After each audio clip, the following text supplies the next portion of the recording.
छठ पूजा का ये पावन कथा दूर करेगी आपकी हर व्यथा।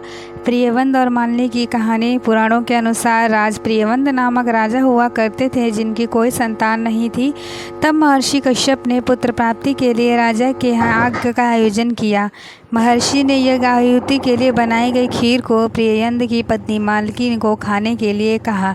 खीर के प्रभाव से राजा और रानी को पुत्र तो हुआ किंतु वह मरा हुआ था। प्रियवंद पुत्र को लेकर शमशान गए और पुत्र वियोग में प्राण त्यागने लगे। उसी समय भगवान की मानस पुत्री देवसेना प्रकट हुई। उन्होंने राजा से कहा कि सृष्टि की मूल प्रवृत्ति के छठे अंश से उत्पन्न होने के कारण मैं षष्ठी कहलाती हूँ।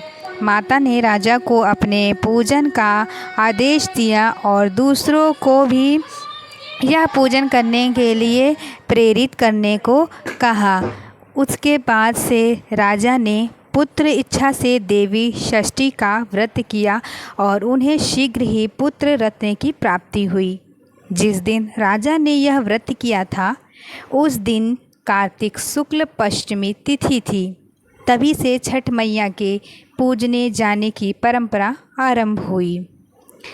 कर्ण ने की थी शुरुआत। ऐसा माना जाता है कि महाभारत काल में कुंती पुत्र कर्ण को दानवीर माना जाता था। कर्ण सिर्फ माता कुंती के ही नहीं अपितु सूर्यदेव के भी पुत्र थे। सूर्यदेव की कर्ण पर विशेष कृपा थी। कर्ण नियमित रूप से प्रातः काल उठकर सूर्यदेव को अर्घ्य दिया करते थे। तभी से एक पर्व के रूप से सूर्य अर्घ्य की परंपरा का आरंभ हुआ और कहा जाता है कि इसके अलावा कुंती और द्रौपदी के भी व्रत रखने का उल्लेख ग्रंथों में मिलता है। ऐसा कहा जाता है कि द्रौपदी के छठ पूजा करने के बाद ही पांडवों को उनका हारा हुआ सारा राजपाट वापस मिल गया था।